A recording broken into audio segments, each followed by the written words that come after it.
Hello, everybody. My name is Marco and I am so happy to have you again at another How to Lead Now, the Experts Insight, with today an amazing human being, which I had the honor to meet first time, actually exactly 3 years ago, at Date with Destiny in Palm Beach. And she was the team leader then, and we stayed in contact. So how the world is, Facebook, LinkedIn, and so on. So we stayed in touch. And today we are so happy. I'm so happy that I can talk to Brigitte about coaching and where coaching come from. How was her journey in coaching and the approach, how she was going and so on. And we will go down there. But let me now give Brigitte the possibility. Brigitte, how are you today, firstly? I am really well. I live in Bali, so my day has gone on a bit longer than yours, and I'm at the end of the day, so I can tell you, I'm speaking here from the future, and the future is right. The future is bright and hot, not like here. Well, you can see the difference in clothing between Marco and me. That tells you everything, and there's a fan on here as well. So that's I'm delighted to be here, and thank you, Marco, for inviting me to come and chat with you today. I'm really looking forward to this. I'm very grateful. Yeah, thank you so much. So I'm really happy that we could make this happen even in Christmas holidays, organization times. And maybe to kick it off, how would you like to introduce yourself today? Right. Gosh, where do I start? I I'm a soul in a body. So, and I introduce myself differently every time.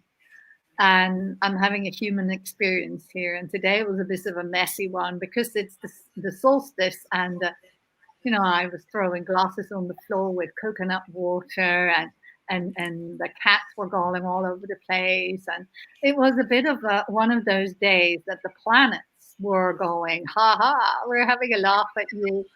And certainly in Bali, which is a very spiritual place, sometimes you go, okay, that's kind of enough, but I love it. And as a coach, I also work in that way. As a mom, I work in that way. As a dancer, a singer, whatever I do it in that particular way with gusto, with laughing at myself because all these things are very funny. Ultimately, Marco and I talked about it earlier. All the stuff that didn't go quite the way we wanted it, but it just adds to the sauce and adds to the experience. So that's me. Beautiful. And what comes up for me when you talk about it's like you talk about all these different passions, like dancing. So what would be interesting is how do you define passion for yourself? Um, Something that my heart feels that it needs to do. My heart feels almost jumps out of my body, and I feel alive in all my cells. And that's, it sounds maybe a bit cliche, but that's why I feel something that lights me up, that makes me feel, gosh, I'm alive and I'm excited to be here. I lose all sense of time and I can do it forever. That's me. Beautifully said. And so is that something which you were born with, or something you came up with, something you developed? How I think I come? was born with it. And what's interesting, I think, well, certainly, as a small child, I remember that I would be very loud and very, intense. And I've always been told to shh, calm down, be slow, be quiet. And then I forget again, and then I go very loud again. And that always has been not always, but I know that when I was growing up, that I had so much energy, and I still have a lot of energy for a lot of things, for a lot of the things that I really love doing, and the people that I'm with. That at some stage I really toned it down. I became very demure and very quiet, and I think there's mileage in that as well. That you can get bandwidth and a bit more than just being loud and in your face. So I think it's something I was born with, and I had to learn to tone it down, and then, find that balance to be able to turn it up again. It comes up. It's the beauty of the duality, the beauty of being able to express and to be calm. For myself, I have this need to connect. I have this need to exchange with people. But on the other hand side, sometimes I tell myself, well, I'm quite a loner. Like I don't. And there's always this duality, and it was always a challenge for me before I just accept it as it is. That's how it is. It's great. Huh? And when we talk about this passion and so on, and when we prepared a little bit for our conversation today, talking about what you did before you became a coach, was coach and was coach for you, or being a coach for you, like an ultimate thing, or was that just on your path? But more interestingly, maybe at the beginning, where you're coming from, and what built it up to come there, go there. Yeah. You got 6 hours. But let's take 6 hours. Absolutely. We're going to the next day for me. So I grew up in a family. I was the eldest, and so I did a lot of taking care of my little brothers, who never do what you say. Little brothers, they're quite unruly and disobedient. And then from there, I did some teacher training. I trained to be a preschool teacher, and then I also did. I don't know exactly why, but somebody said, I think you're a born leader. We need a Cub Scout leader. So at the age of 15, I was, super young. I became a Cub Scout leader of boys that were just 4 years younger than me. But we had a great time. And at heart, I was still a child, which I still am. And so I kind of rolled into all kinds of leadership, teacher. And then from there, I went with the teacher training where I did it in Holland was quite structured, and the way you had to teach was very much you teach the whole group, and if any of the individuals falls out of it, you kind of ignore them a bit. And that I could never do that. I would always go to help the individual, and then I passed my training, but I don't really work that way. So I retrained, or I trained again. I added another training as a speech therapist, speech and hearing therapist, and I could really dedicate my time to one-on-one and small groups, and that actually excited me more. And from that, I moved to Indonesia, and I talked myself into a job at the Dutch school there because I thought, I'm sure they need a speech therapist, and they did. And from there, I rolled into communication training within corporates. Kind of all, made sense. But at the same time, I was brought up in an entrepreneurial family. And so business, communication training, and then I rolled into Tony Robbins. And at the same time, I was discovering my roots in Indonesia and China, being half Chinese, Indonesian, and lots of other parts. And the Eastern philosophies. So I found feng shui based on the Tao and started really looking into that. I became feng shui master. At the same time I was going that path, I was doing Tony Robbins' work, and he said, through somebody else, but hey, I've got a coach training program coming up, a training, and 10,000 people had applied, and he said, well, I think you should do that training. So I go, well, if Tony Robbins saying that, you can't really say no, sorry, I've got other things to do. So I go, well, check that out. And this was the training, the only and first training that he did in '99. And it was literally a download from Tony's brain to our brain. And there were 60 to start with, and I think 20 something when we finished. And it was literally 3 weeks, 21 days or more, Tony times. You had like half a day off out of those, And it was all Tony times, like from 8 in the morning till 11, 12 at night. So that was He trained it himself? What's that? He did the training himself? Yeah, he did a lot of it himself.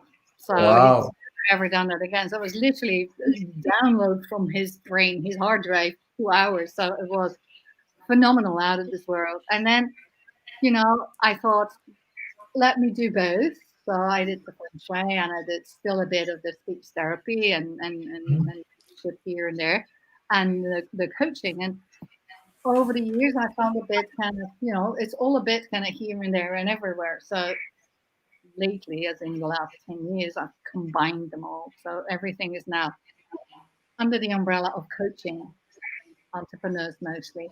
And that, I put whatever, all the tools in there.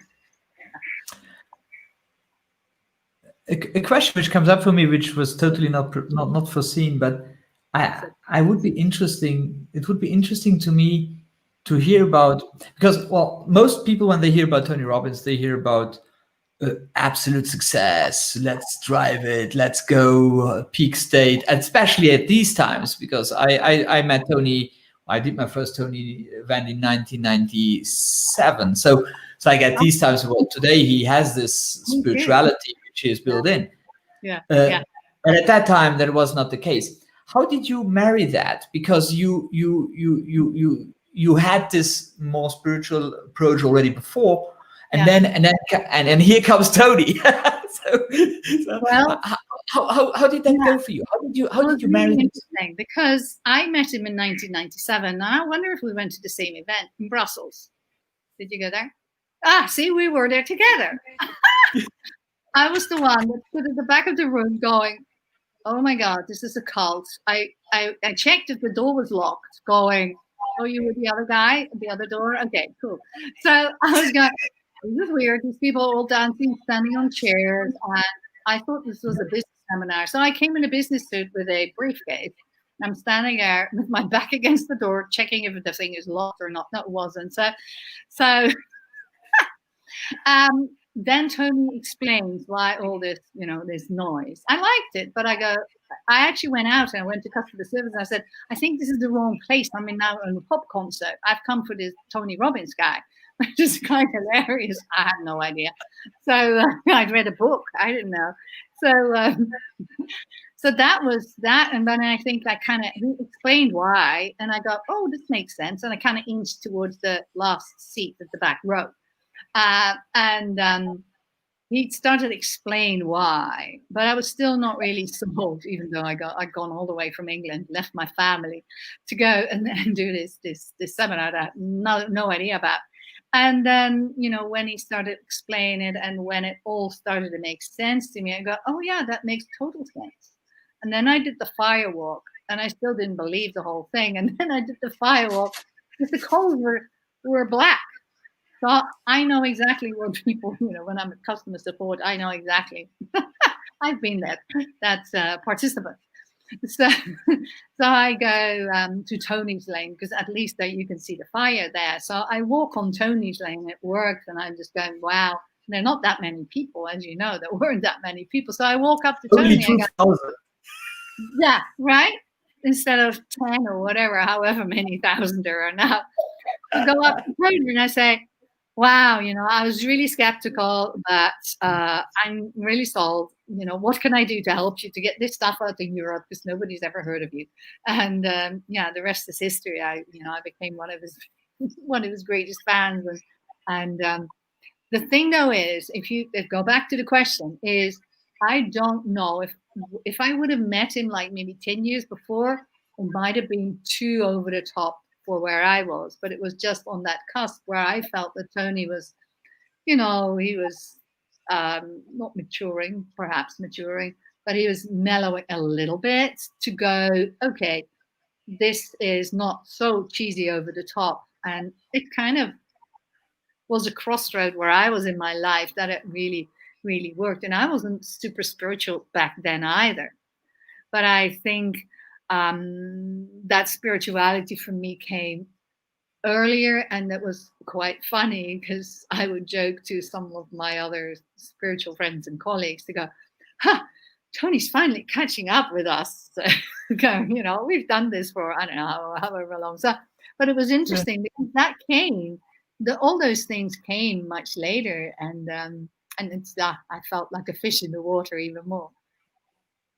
Yeah, it's because I not later than this weekend I had a chat with somebody.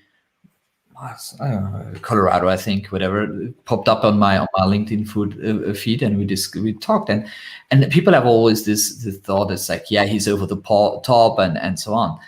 But then you really dig into his learnings, and well, they all make sense. Huh? So there are a lot of learnings which make sense, but he has this way of pragmatism which most or a lot of others don't have. So, but no, let me say that I'm so happy we met and we didn't know in Brussels in 1997. That's so funny. Indeed, this is the first time we find out. That's so cool.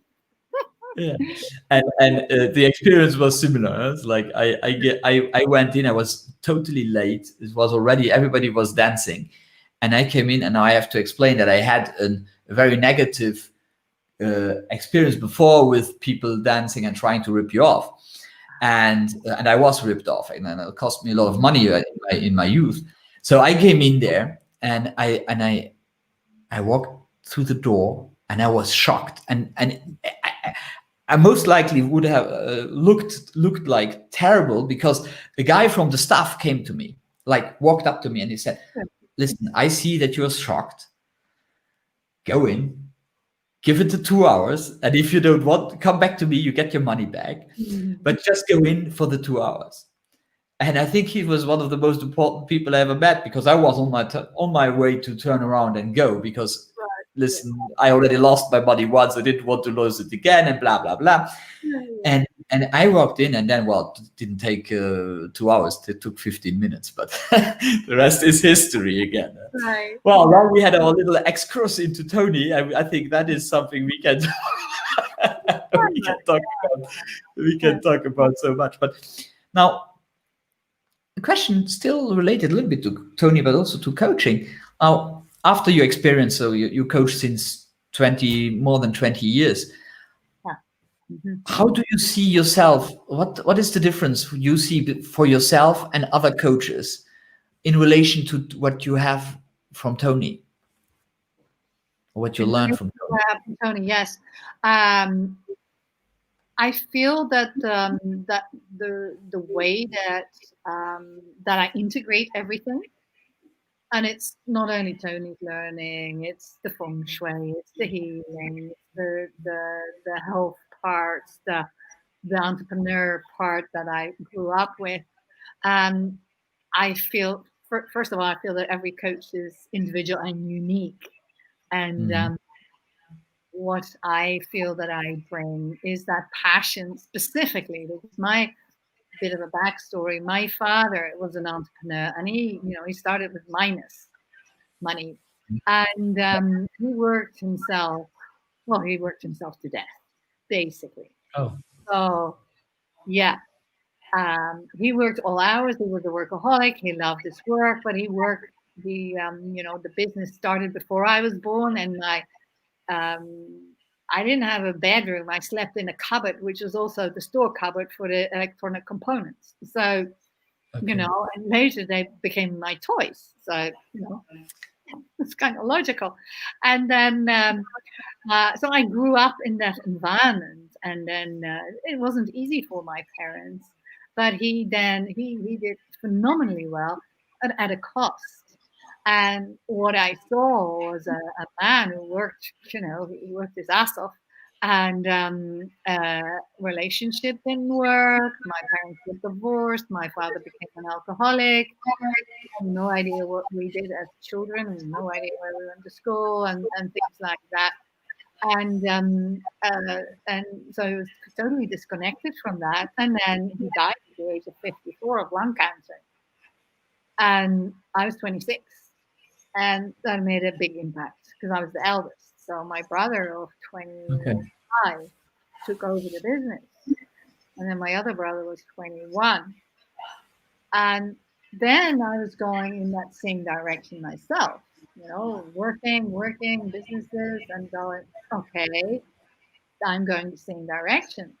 So I started to do things differently because I had seen what had happened to that and found ways to do things differently, to go, aha, if I do this, I can also have the time for that. I can make the opportunities for that. The spiritual was a big part of that. And then I found ways that basically I was my own first client to find out how I could do it differently. Because that makes no sense. I had young children, and if I'm that same way, that's not the joy and the fulfillment in life I wanted. And from that, then I developed indeed ways that I go, I can help other people, because this is like a thing that happens to so many entrepreneurs. They want business, they start a business for reasons. Usually, they have a passion for what their business is, and they want to make money and have time for doing what they want in life. And very often, those that maybe my clients usually they go, yes, we have the money, but we have no time. We have zero time, and then all these three areas that my father was losing go by the wayside. And so my big message is, I help to keep you alive. I help to keep entrepreneurs alive. Because for me, it's no joke. That's how serious it is. I believe that makes sense. Yeah, what really moves me right now around exactly that topic is that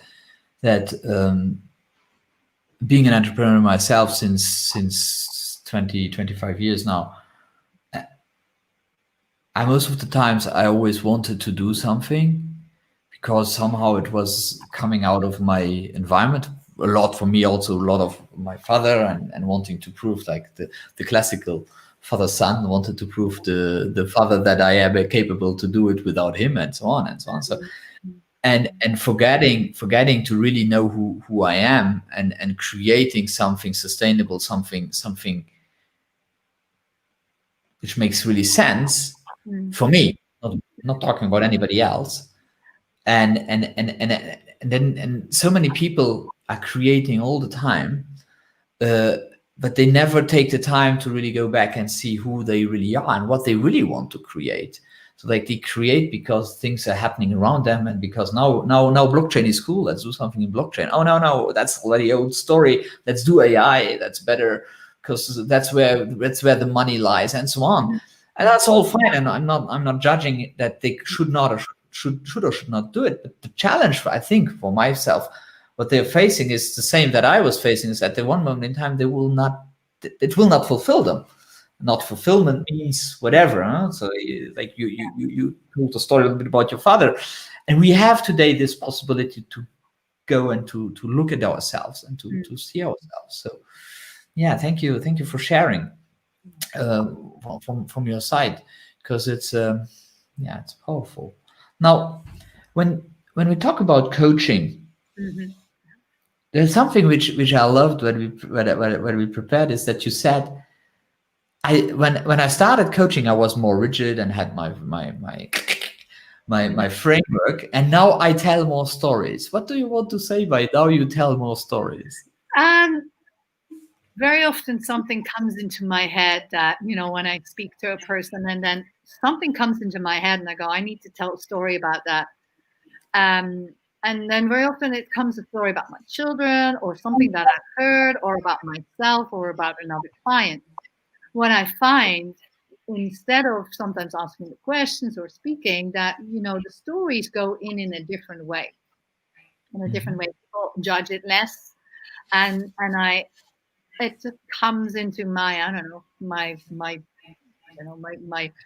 consciousness. That's all I can say. And that's another thing that I used to kind of go, oh, I can't say that. It just comes from somewhere. And now I just go, okay, it's come from somewhere, so I need to speak it. And I very often say it to people, go, I don't know where this comes from, and I don't know what it means, but this is what I need to tell you or ask you. And then it makes perfect sense to them most of the time. So, or it makes no sense to them, and then a half a sentence later, it kind of hits them between their eyes, going, oh my goodness. So I'm taking much more heed of the things that I felt in the past, oh, I've been taught this and that, and now it's going to go. It just comes through me. It sounds a bit wishy-washy, but that's okay. But the stories I find, it's almost like you're talking to a child and you go, I'm going to tell you a story. And it's, I do it myself. When somebody says that, I just go, oh, a story time. I go back into my 3-year-old self and it's kind of, you're so excited. And there's different parts of you that open. Because when, when you're coaching and there's, that's the brain and the, the mind and all that.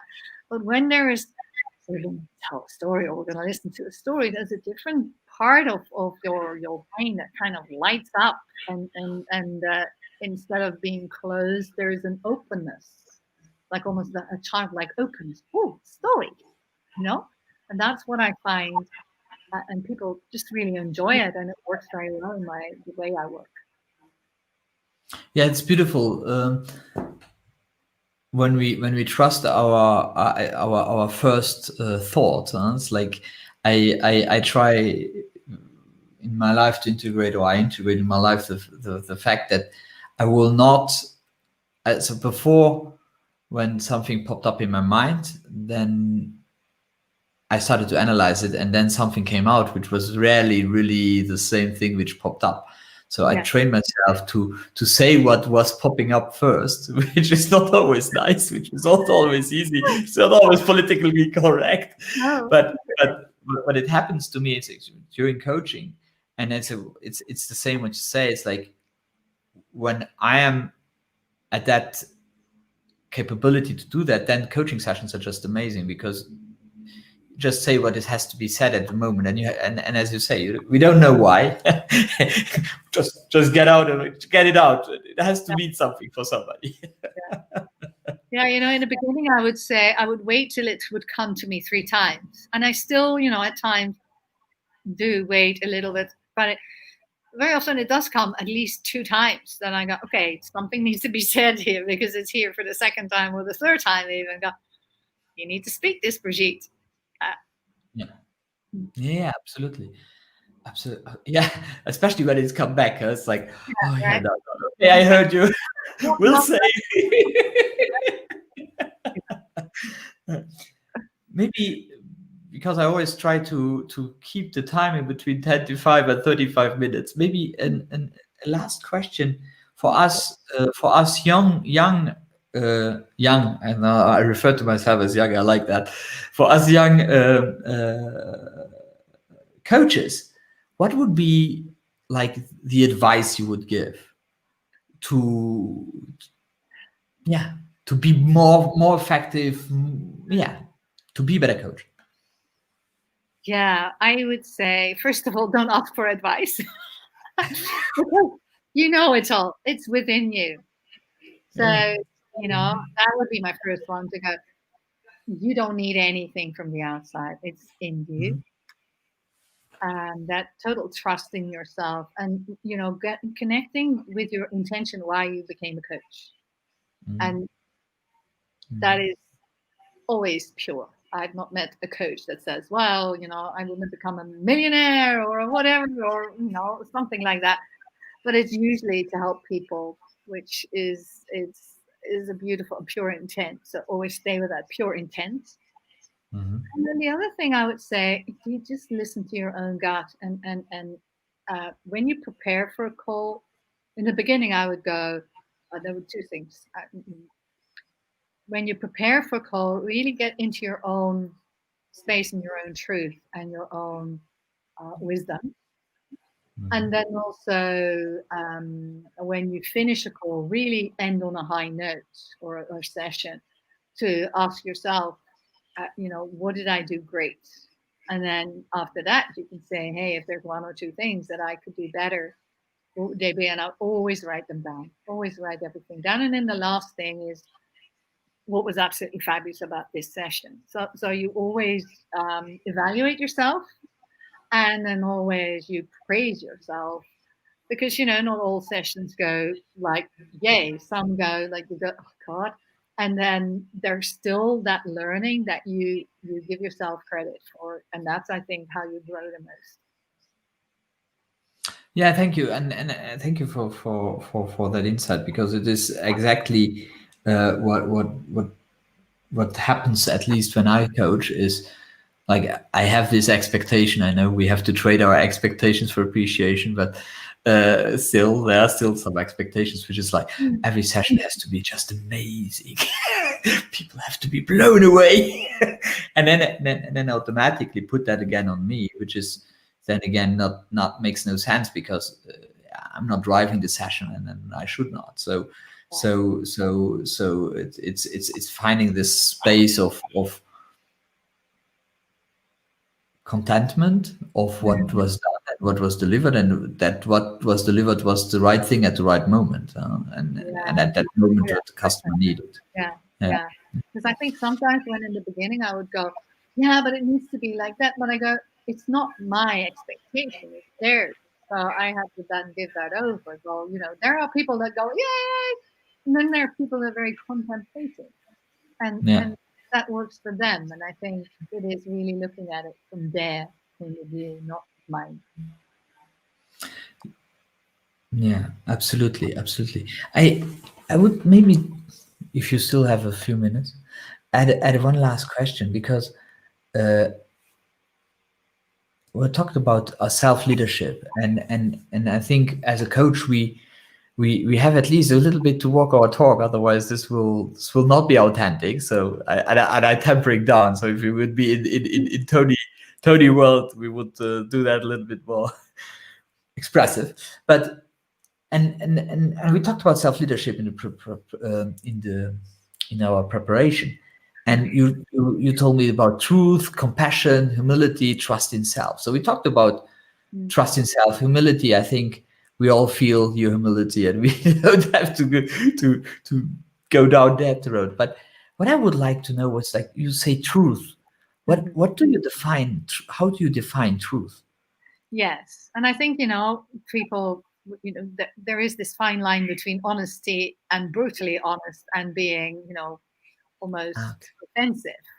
And mm, I would always bear in mind the person that I would speak to, but I would speak not hard truths, but I would speak truths, kind truths, but also um, laser focused truths that if there are things that are not serving people, then I am, as the coach, hired to point that out. I'm not hired to, to have a conversation. So they mhm. can have that with other people. So for me, that is also calling people on things that I know that are not serving them, or even asking that question, hey, is that serving you? Yeah, And really, really asking the hard questions that I know that will make them grow. And for me, you have to have that permission to ask those types of questions. So okay. I would ask that very much upfront to go, hey, do you have your permission to do this? Do I have your permission to suggest this, to do that? And then if they come in a later session going, yeah, but, and I go, well, you didn't give me that permission. Do you remember? Oh yes. So the sessions tend to be quite humorous, but it is, we are there for progress. We are not there just, for a chat. So, Yeah, absolutely, absolutely. but it's a No, lot. thank you very much. Yeah. And I would love to go on for another hour, 2 or 3, and I think we should maybe do that another time. I want to thank you from the depth of my heart. You took out the time in beautiful Bali in the evening to talk to us today, and I yeah, looking forward talking to you very soon. Beautiful. Well, it was wonderful to have a Thank chat you with very you, much. to say hello to your audience and your network. And thank you for inviting me. And have a wonderful, wonderful evening, wonderful day even, and then subsequent evening, and a wonderful week, Marco. It's been a Thank delight to you. connect with you. Yeah. Thank you very much. Bye bye. Bye.